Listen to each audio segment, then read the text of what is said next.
Scream 2 picks up right after the events of the original Scream, and this time we are centered around Sydney and the gang going to college.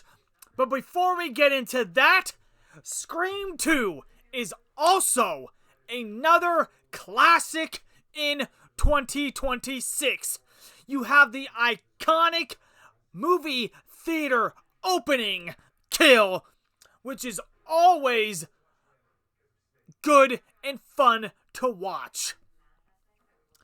This movie centers around the movie Stab. Essentially, it's a movie within a movie, as we're also getting through Cotton Weary after he was falsely accused of being sent to prison by Sidney Prescott, and of course, the aftermath of Gale Weathers' book.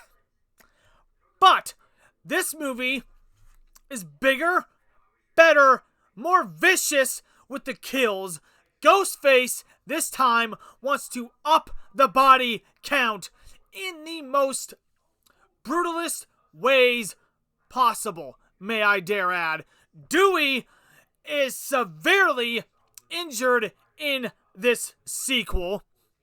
Him and Gale's relationship is starting to develop a little here.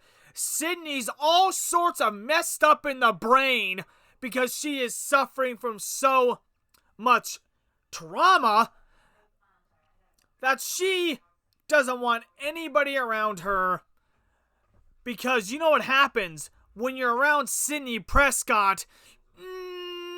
You end up dead. Let's be for real, you end up dead. Ask poor Randy. Oh yeah, that kill scene and the news reporter van, for the time, that was fun.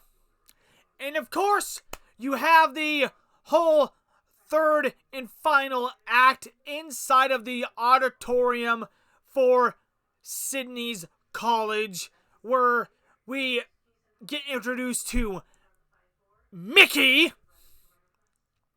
as one of the killers, because there's two. Because not only is Mickey there, but also we are introduced to Billy's mom in this one. Because Billy's mom wants to get revenge on Sydney for breaking up her family. Because, see, at this time, Sydney's suffering from what I like to call mommy trauma, because her mother, Maureen Prescott, well, she tends to get around. But speaking of Marie Prescott, I'm wondering, why in the world have we not had a, prequel movie for her story yet? I feel like we're about to be 7 movies in. Well, we are going to be 7 movies in at the time of this recording. We haven't gotten a Marie Prescott spin-off origin story yet to tie this whole thing together. I felt like that would have made a lot of sense.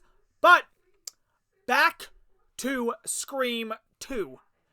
This also is getting a terrifyingly 9 out of 10. This is also another good classic sequel that has stood the test of time. But you guys know the drill. If you want more Scream, slash this review with a like and subscribe to the channel, and I'm going to link my review of the OG Scream over here as we are headed towards Scream 7. So, until the next Scream review, it's been the Dave Show here. Peace!